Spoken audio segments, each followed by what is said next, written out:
Welcome to this week's edition of the Industry Leader Update. As you can see, we're not in our studios today, so I've invited you into our office, and rather than a teleprompter, I'm going to be doing it the old school way here with a paper. But today we're going to talk about the 3 changes that we should all be preparing for as reverse mortgage professionals.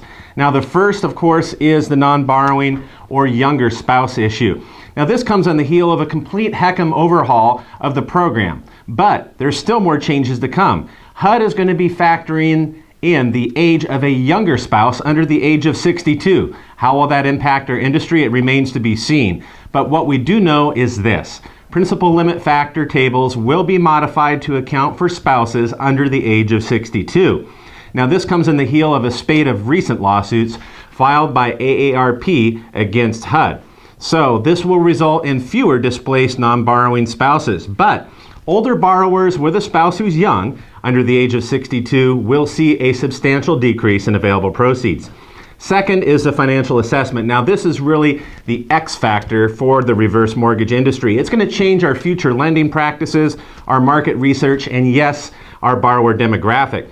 Now, once released, it's going to have a slight increase in loan funding timelines. It's going to be expected with the new protocol. And of course, it will marginally, I believe, reduce our available loans that will be funded due to those that may not qualify. But reverse mortgage professionals, we're going to have to be more motivated to really closely look at who we're marketing to.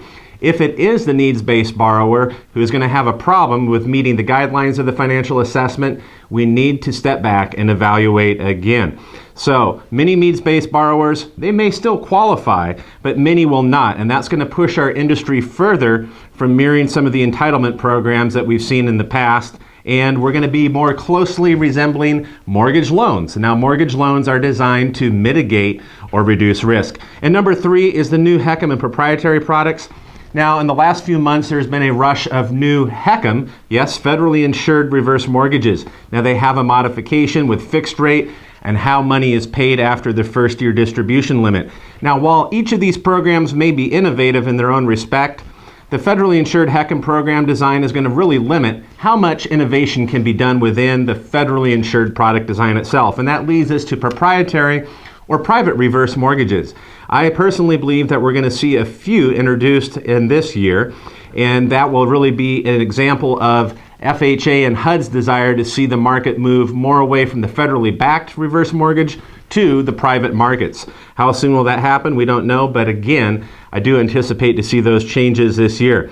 Also, I would say when it comes to product changes, expect to see HUD further constrain the new HECM products that are being designed so they do comply with their original intent to use the proceeds over a long period of time versus using them in the early years of the loan.